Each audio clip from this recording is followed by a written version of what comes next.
The Ambitious Radio Network. Conversations with ambitious entrepreneurs and thought leaders. Are you an entrepreneur, startup junkie, or just someone interested in improving their leadership skills? If you're looking to be motivated, inspired, and uncover what it takes to get to the next level, listening to Ambitious Radio will be well worth the investment of your time.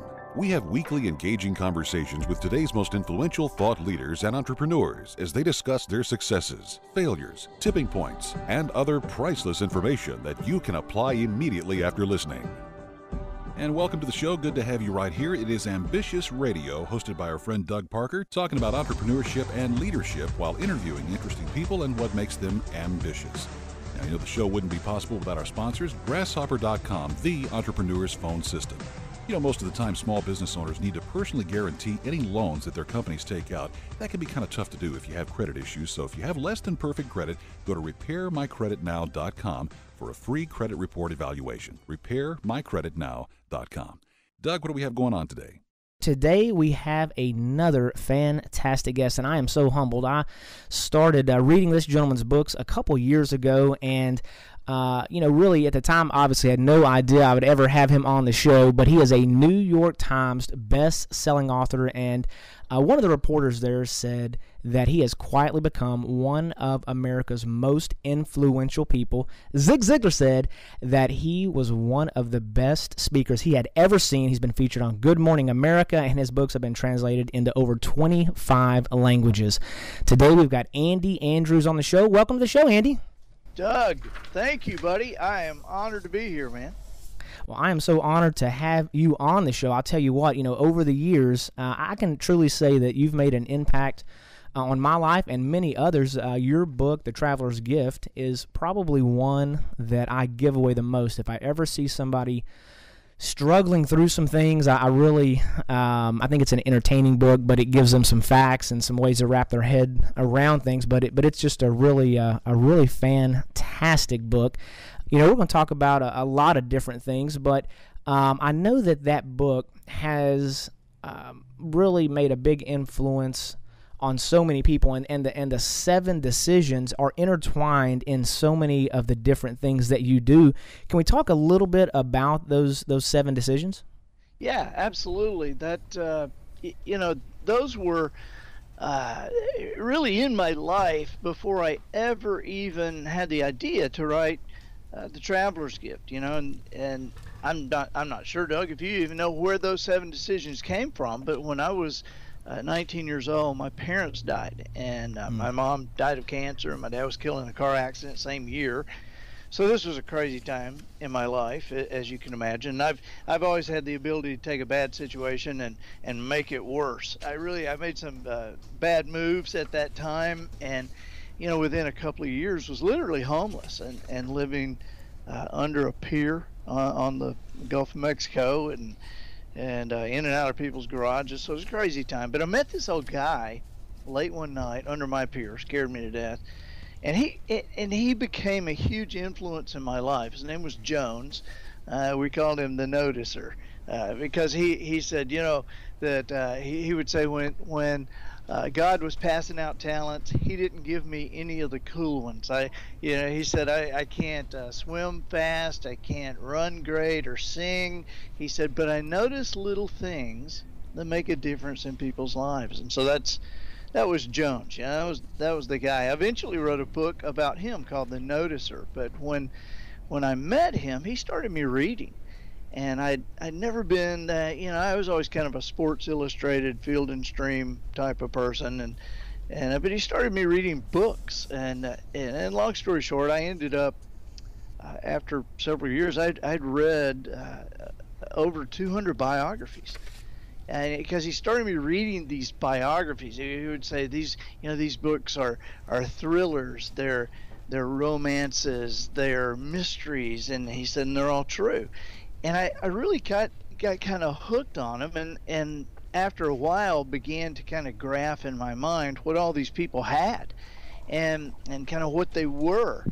And I identified 7 things, and these were not 7 habits. They weren't 7 ideas, or they weren't 7 theories. They weren't even mine. I mean, anybody could have read all these books and kind of figured this out, but I guess I was the one who did, and so I finally figured out that these were 7 principles that these people had, that they'd used in their lives. And it was curious to me, it seemed like 2 or 3 or 4 of them would always kind of be present, and they would like know they had them and they would use them. And then there would be 2 or 3 or 4 that you and I could look, Doug, with the passage of time and see that they had those things, but I wasn't sure they knew they had them.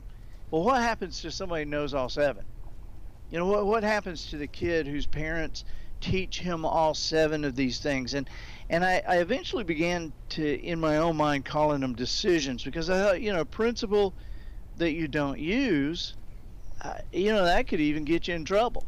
Principles work all the time. They work whether you know them or not.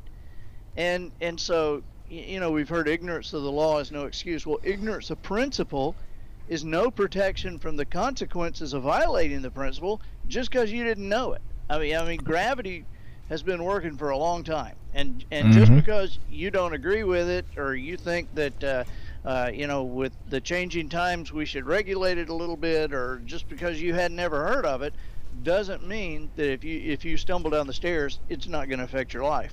And so I began to look at these 7 things and think, man, what is it about these things? What happens to a life who knows all 7? And that was kind of the beginning of that. And later, it was much later, years later, that I wrote the story of the Traveler's Gift. It was a story about a family going through a tough time, and the dad gets to travel through time, meeting with 7 historical figures who are also going through a tough time in their own life. And he gets to be with Anne Frank in the annex and watch her and watch that as they hide and talk to her. He gets to be with Columbus as they're crossing the ocean, and Lincoln at Gettysburg, and Truman. And so each of these people give him one of these 7 decisions that if he puts it in his life, if he puts these 7 things in his life, everything will change for him. And so that was really the story of the Traveler's Gift, and kind of where I got the 7 decisions. Sure. Well, and I'll tell you, they're great, and I actually went as far at one point to because I prefer to listen to books as opposed to read them. And interestingly enough, growing up, I never really read any books. I read one book in high school, and that was it. And when I got out of high school, I never went to college, but I started working and did pretty well, and realized I really needed to get some better content up in my noggin. And so I started reading some things, but it was pretty much all business related. And probably, I don't know what it was, maybe 5 or 6 years ago, someone asked me, what kind of books do you read, fact or fiction? And I said, well, all I ever read are business books. I had never really read any fiction books at all. And he told me about this book that was, it had some really interesting content in it, but it was fiction. And so I went out and downloaded the book. And one of the very interesting things when I was talking to Sandy the other day, she mentioned to me, because I told her that if you are planning on getting this book, I always recommend that people download either the audio version or get the CDs, because it is such a different experience hearing you read the book as opposed to just reading it yourself. And I was listening to a Tim Ferriss show the other day, and I really have enjoyed some of the content on his podcast. And through that process, I had not read his books, so I thought, I'll go download one of his books. I've been really entertained with his presentation, and I was a little bit disappointed with the audiobook that I downloaded, because it was a very professional person doing the reading of the book, but it was just very blah blah blah blah blah, which is not how he is. And I was telling Sandy about that, and she says, yeah, we actually recorded something initially and then had to change it up. So can you talk a little bit about that? It was very odd, but now that when that book hit like that, it was only a book, right? And and yet all of a sudden now it's this huge sensation. Well, they got to have an audiobook. And I had some kind of long laryngitis nobody knew when I was going to get my voice back. And the publisher's like, "We're going to have this out." And so they had it done. And when they had it done, I'm listening to it, and within 5 minutes, I'm like, "Oh, I don't like this." And it wasn't that the guy was bad. It's just that the guy didn't match what I was thinking when I wrote it, and all like that. And so in any case, about 6 months later, I did it, and everybody kind of said, "Hey, you're okay at this." And I'm like, "Well, I grew up doing voices, and I grew up just entertaining my classmates, and I can talk and think at the same time, and so I like doing these voices, and I like reading this stuff, and I wrote it, and I kind of imagine it like a movie when I write it." And so yeah, and so I have done the audio on all my books, even though I got to tell you this, Doug, I don't know if you've listened to the book that I have, The Lost Choice, but I love that. okay, well, I got to tell you, then you'll get a kick out of this. After I came home, I recorded that in Chicago, and when I came home from recording that, I told my wife, I said, "I will never write a book with that many characters in it the rest of my life." Because, it had so many different characters in it that by the time you're almost finished recording, you're doing one voice, and the engineer knocks on the glass. He says, "That girl is sounding a little bit like the Australian grave robber from yesterday." You're like, "Oh my gosh." And so, it's been funny, and I love doing it. I love doing it because I like listening to audios too. I read, but I also, I'm busy. And so when I'm in the car, I love listening to audiobooks.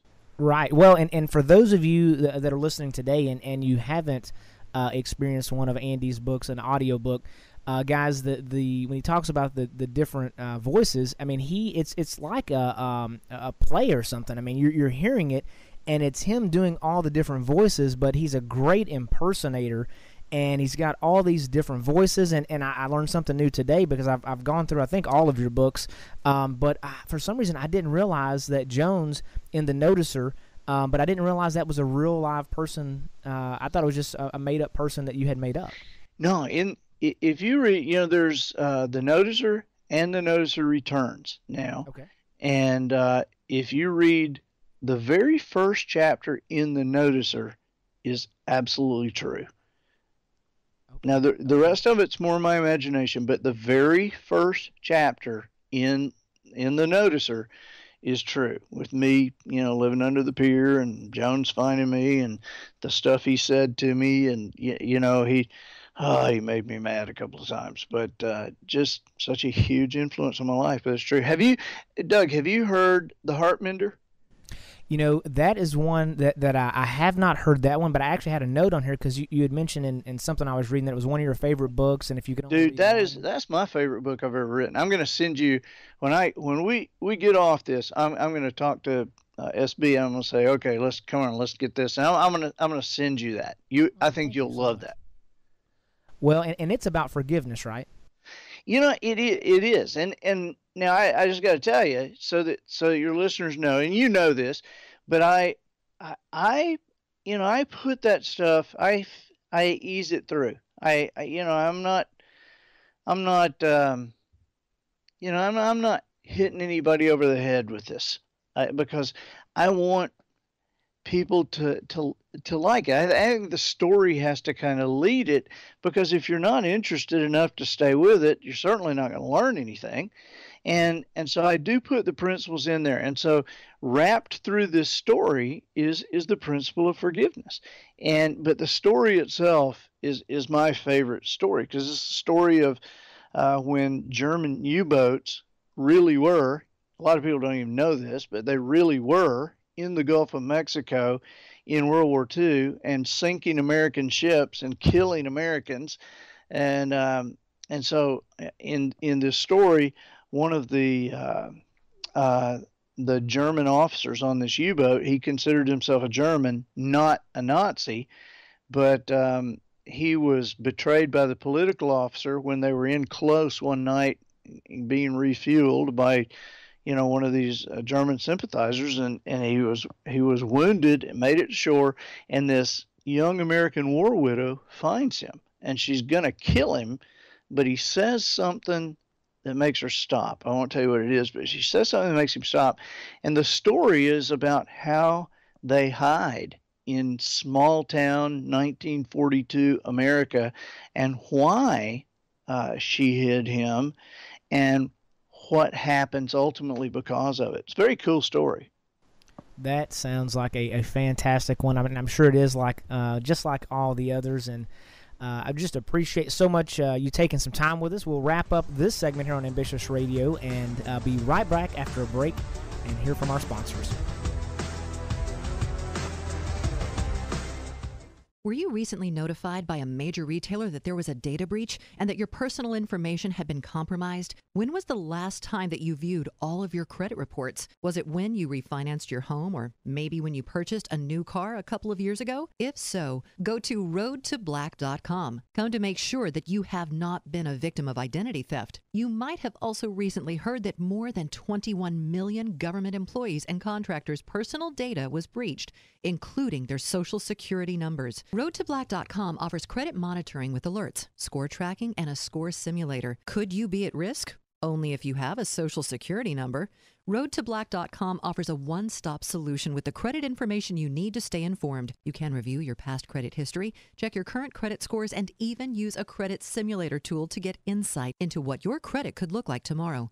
Just go to RoadToBlack.com to see what's on your credit today. That's road, the number 2, black.com. RoadToBlack.com.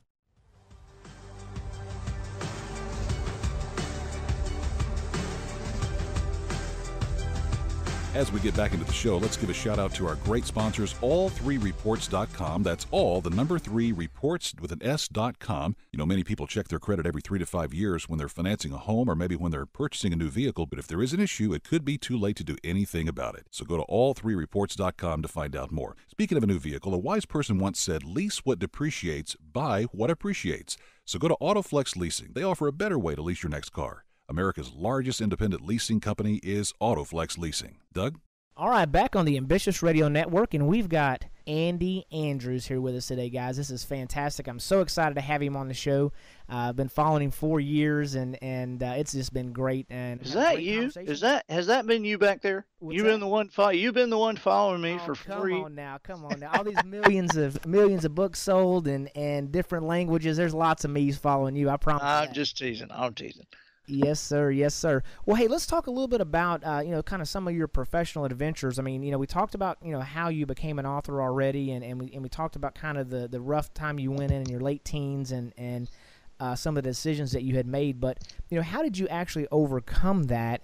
And then, were there any fears that you had during that time? Yeah. I mean, like constant. I mean, I have 2 boys, Doug. My wife and I have 2 boys, 13-year-old and a 16-year-old. And, kids look at their dads, I suppose, and think, you're big, you're not scared of anything. And so I think it's important sometimes to tell my boys, hey, even now, I get nervous about things sometimes. And so that's something that I have to fight. And I think maybe entrepreneurial people and I think that there are a lot more entrepreneurs than people who admit it. I mean, certainly, if you're in real estate, you're in insurance. I mean, you may think that is your job, but you're really an entrepreneur because if you're in a position where you got to produce, and if you're in a job where if you don't produce, then you're out of there. You're an entrepreneur. Right. And so you really need to learn those kind of things. And so as an entrepreneur, one of the things that I had to learn was to fight fear and to be able to banish it when I needed to, because I have seen so many people completely paralyzed by it. They couldn't do anything. And I know what that feels like. I was telling somebody the other day, I remember, I speak a lot.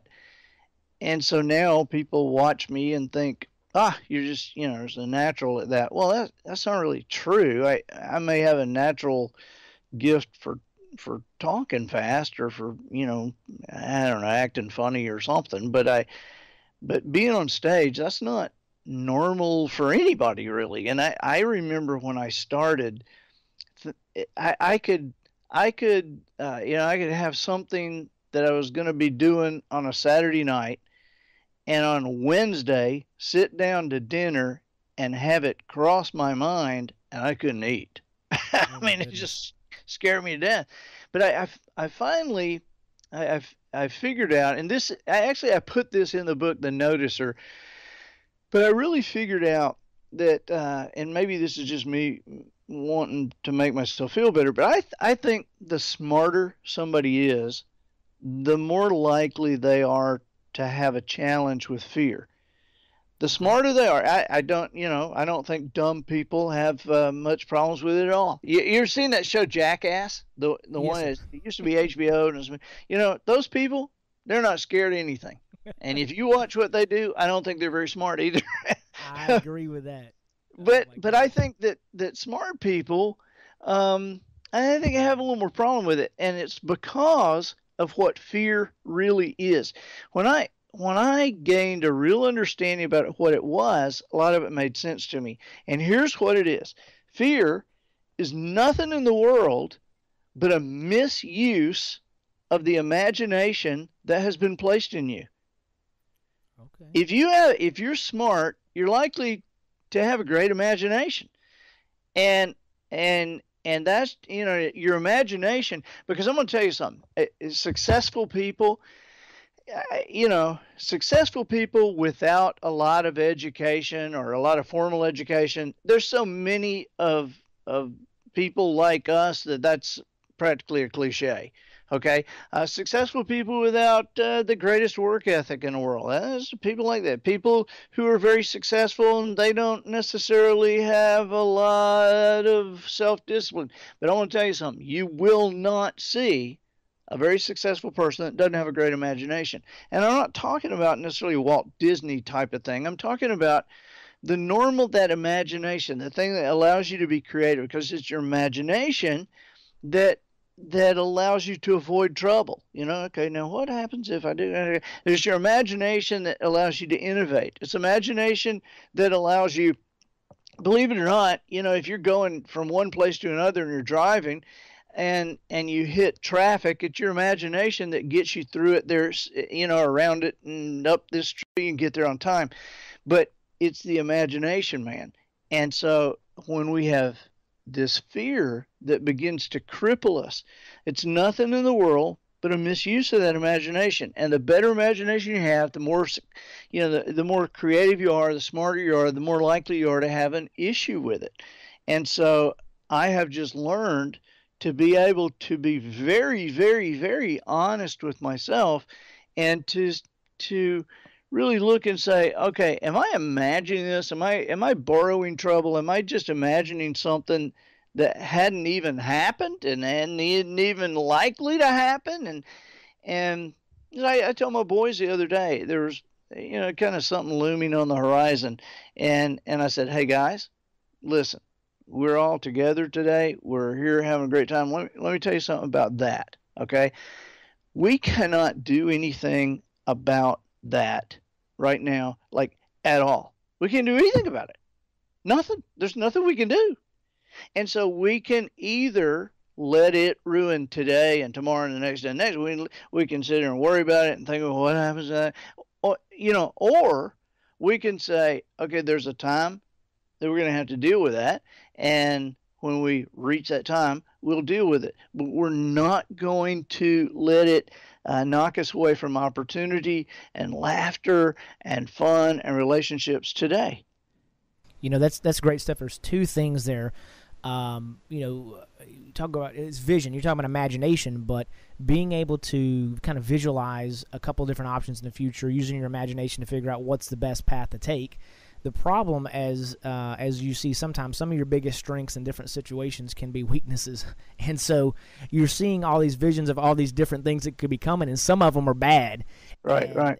and that could be very well what it is. But I never had really heard it explained that way. And I was reading something the other day, and it was talking about how talking about being anxious, and there's plenty of anxiety for tomorrow on tomorrow. Today, just worry about today. Get through today. Don't worry about tomorrow, and that's good stuff. So, well, hey, we'll wrap up here. This is great stuff for our ambitious listeners. If you like what you're hearing, subscribe by texting ambitious to 69922. That's 69922. Standard messaging rates apply. See website for full details. Next, we're going to be talking more to Andy about the ambitious things that he's doing now and what's next right here on the Ambitious Radio Network.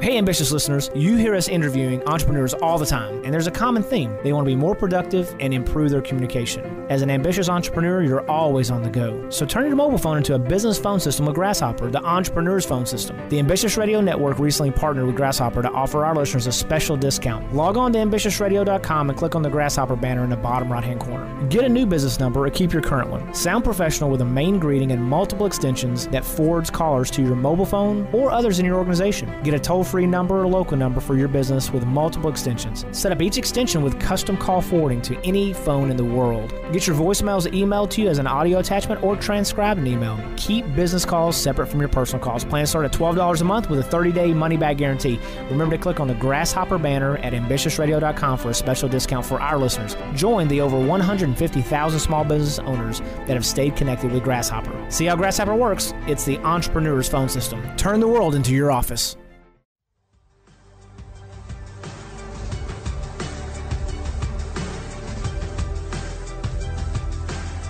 As we get back into the show, let's give a shout out to our great sponsors, all3reports.com. That's all, the number 3 reports with an S.com. You know, many people check their credit every 3 to 5 years when they're financing a home or maybe when they're purchasing a new vehicle. But if there is an issue, it could be too late to do anything about it. So go to all3reports.com to find out more. Speaking of a new vehicle, a wise person once said, lease what depreciates, buy what appreciates. So go to AutoFlex Leasing. They offer a better way to lease your next car. America's largest independent leasing company is AutoFlex Leasing. Doug?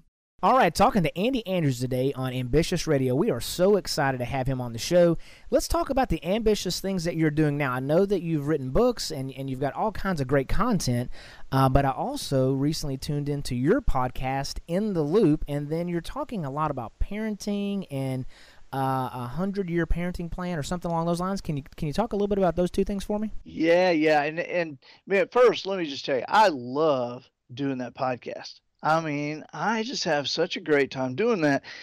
David Loy is the guy hosting it, and we talk and we take listener questions, and it may be the most fun thing that I do career-wise, because it's the only thing that I do that's really that I'm allowed to think through things kind of right in front of people. You know, I'm not prepared for those questions at all, and so it's an awesome, great time. And so we talk about business, and we talk about entrepreneurship, and we talk about thinking and getting great results, and we talk about parenting, and it really does, and you can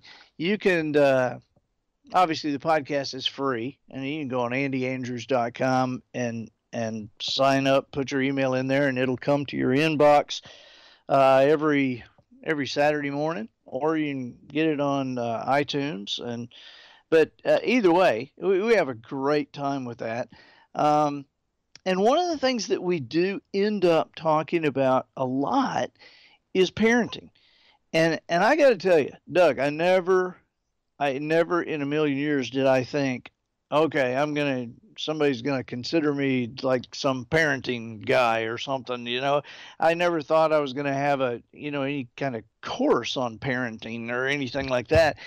But, with a 13-year-old and a 16-year-old, you're going to learn some stuff.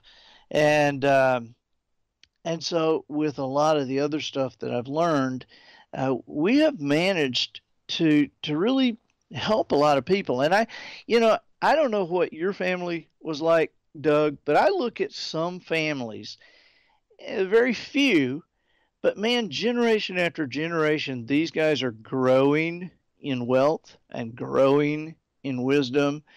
And seems like everything's working, and it's just pretty awesome. Well, I look at my family tree, and generation after generation, nobody left anything.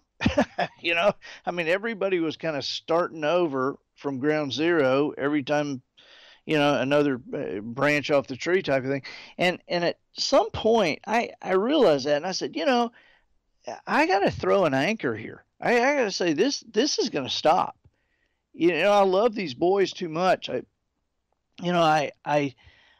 don't want the wisdom part, and not that I would, not that I'm gonna leave them a ton of money or anything, but I realized we have to build from here, and so I created a program called 100-Year Parenting. Just a generational parenting, and I got to tell you this: I am into proof.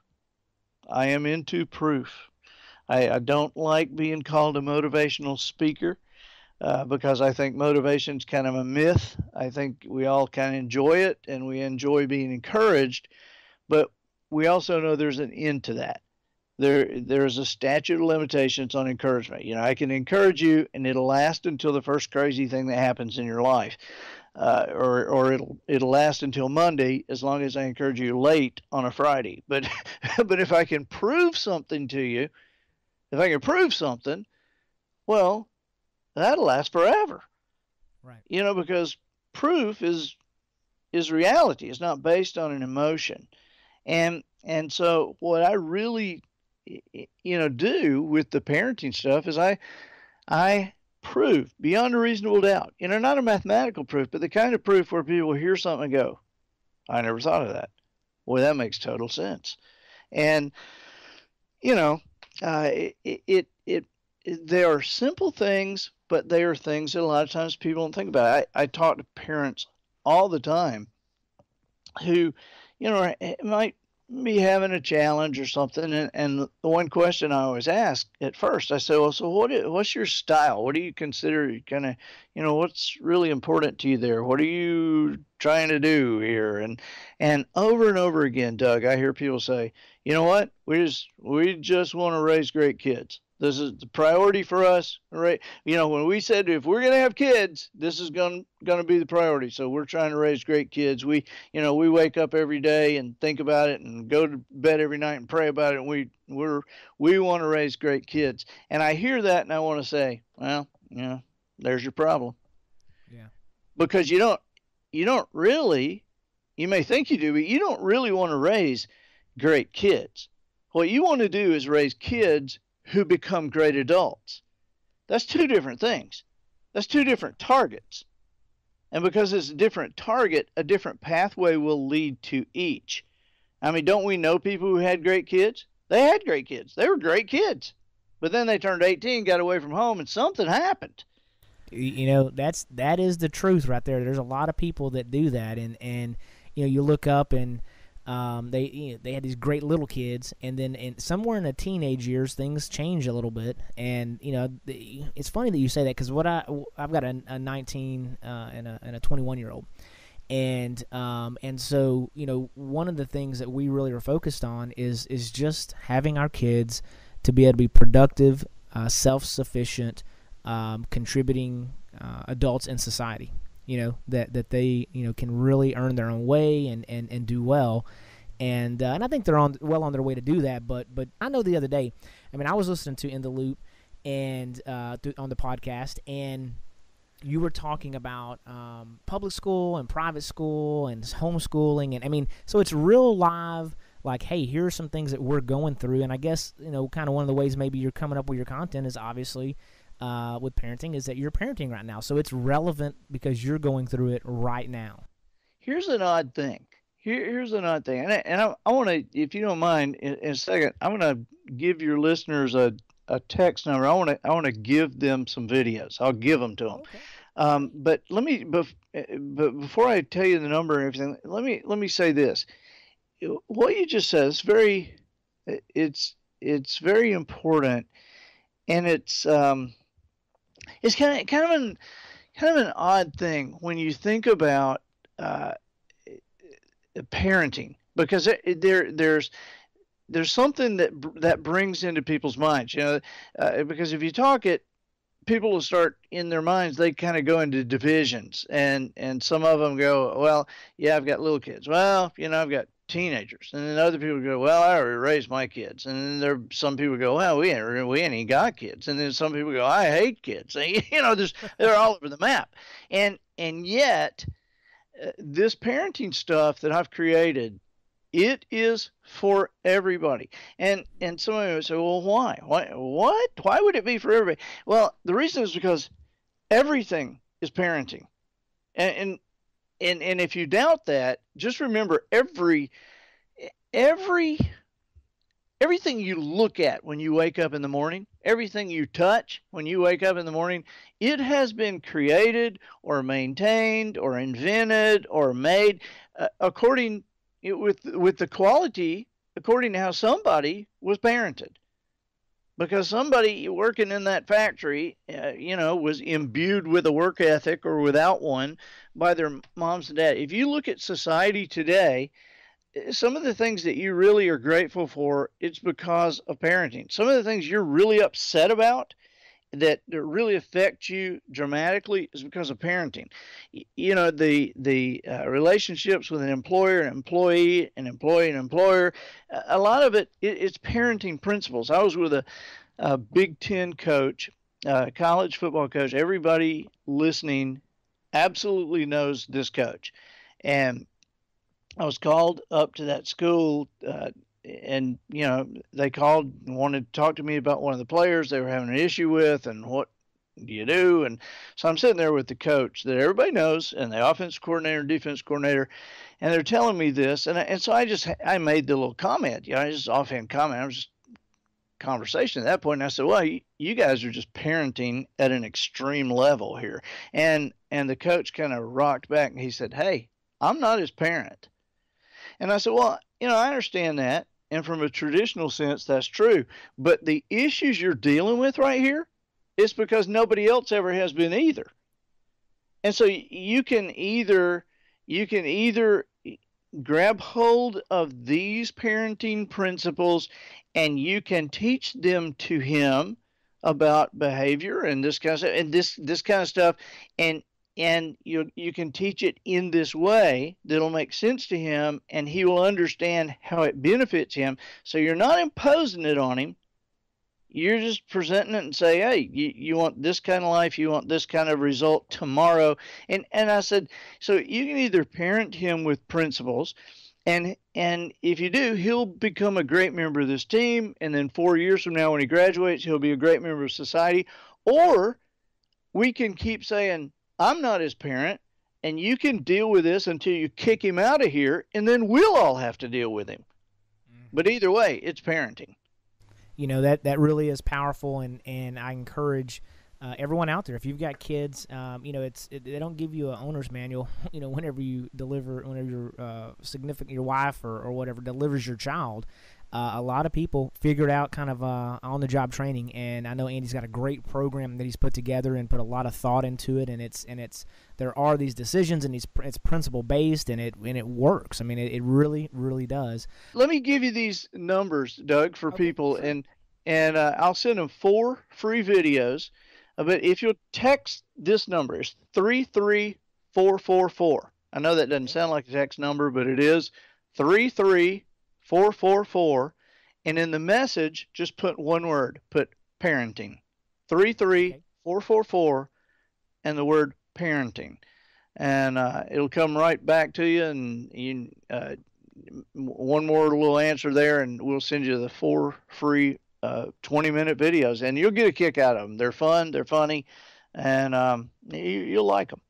Well, that's great stuff. So, guys, as always, everything that we talk about on the show, we will put a show page up at ambitiousradio.com, and you can just search for Andy Andrews there, and we'll put that on there. But it's 33444, and text the word parenting, and then you will get some videos on raising kids. So that's great stuff. We'll wrap up this segment, and right after the break, we'll be talking more to Andy about what he does to recharge his ambitious body, mind, and spirit right here on the Ambitious Radio Network.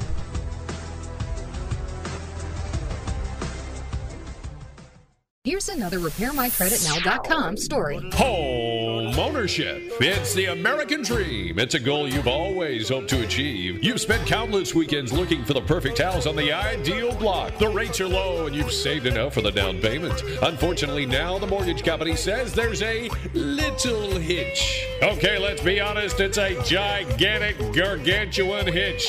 It's your credit. And it looks like your estimated house payment will be a lot more. www.repairmycreditnow.com. Hello, this is Doug Parker with RepairMyCreditNow.com. Do you have less than perfect credit, a repo, maybe some late payments, a collection account? Are they being reported accurately? Studies show that over 70% of Americans have inaccuracies on their credit reports. Where do you fit in? Go to RepairMyCreditNow.com for your free credit report evaluation. And remember, your credit is your future. If you want to get started now, log on now. RepairMyCreditNow.com. RepairMyCreditNow.com. www.repairmycreditnow.com.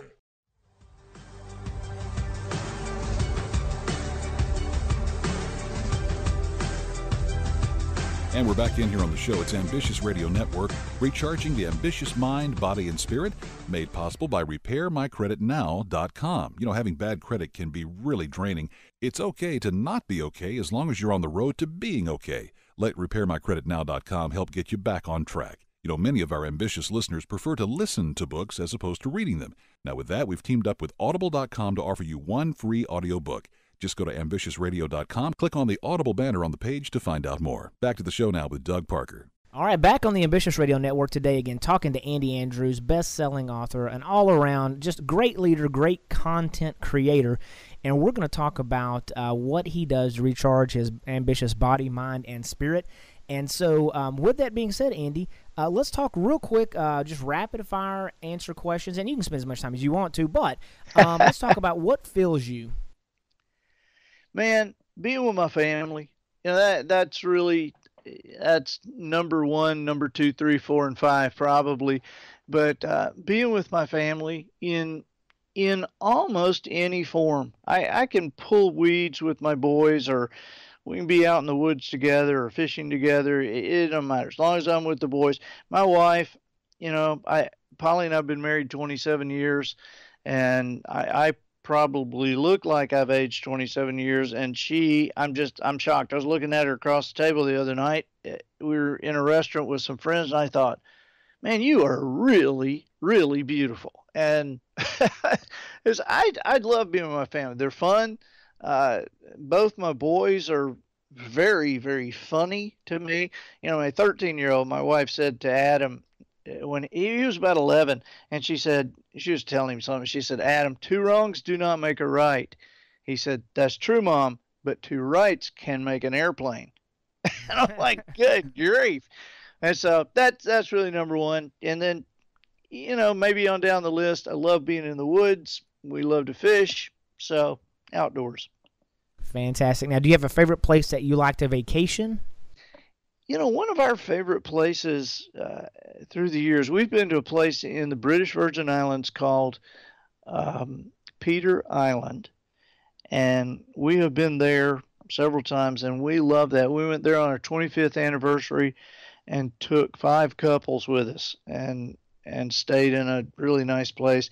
But I like, we stay home. I like being we've got friends that, you know, we could go down and stay in a Motel 6 and we'd have just as much fun. You know, vacations for me are just being with family and friends, and it doesn't really matter where. Gotcha. And when it comes to rest, because I know you've got a lot of moving parts and you're kind of all over the place with different projects, but what about rest? I mean, how much rest do you get per night? You know, that really, it's all over the map, Doug. And I really need like 6 hours, but I can go on 4 hours for a while if you let me catch up. You know, I have 4 or 5 days. When I'm writing a lot of times I get up really early. I'll get up at 3 o'clock so that I can start writing. And then by the time the boys get up and everything, I'm really into it. And I have had some of that quiet time. And, but I can only do that 4 or 5 days, and then I gotta crash a little bit.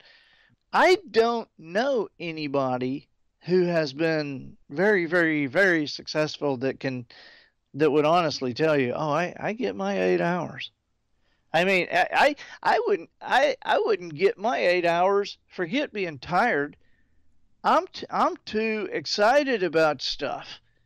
I mean, I'll wake up in the middle of the night and start thinking about something, and kind of lean over and kind of shake my wife and say, "Hey, I'll be downstairs. I'll be in the office." And so I'm too excited. Yeah, that's great stuff. That really is. And I know you got to run here real quick. So as we wrap up, if there's one thing that maybe you could ask of our audience, or how you would want them to engage or connect with you, what would it be? I would love for people to connect with us on the In the Loop. If you go on andyandrews.com, look around, and have fun with that. I mean, there's some places you can get some books and all, but years ago I said, man, I don't want one of those kind of websites where, you go on it and there's the stuff you buy. Okay, that's where he's going to be. Okay, I don't ever need to go on this again. I wanted to have something that was valuable to people, and my whole mission in life is to create value for other people and help them live the lives that they would live if they knew how. And so, I'm kind of an older guy now. I'm 56 and have figured some stuff out, and I'm still learning as hard and fast as I can. And so come think with me and teach with me. I'm on Facebook and Twitter and all too, but I think I do my best work on the podcast and on the website with the blogs I do. And so just get your email address in there and we'll be connected. That sounds fantastic. Well, we really appreciate you carving out time out of your very busy schedule to spend with our ambitious listeners, and thanks for your time. Hopefully we'll have you on again at some point in the future, and just go out there and be ambitious, guys. As you know that we have a show every Wednesday, so tune in throughout the week while we interview ambitious listeners, leaders, and other inspiring entrepreneurs as they're changing the faces of their organizations. Remember, you can make money or you can make excuses, but you cannot make both. So go out there and be ambitious. Thank you for listening to the Ambitious Radio Network, hosted by serial entrepreneur Doug Parker. Join us weekly as we have engaging conversations with ambitious entrepreneurs and thought leaders on topics that can be applied immediately after listening. Like what you've heard? Listen to other interviews at ambitiousradio.com or subscribe on iTunes.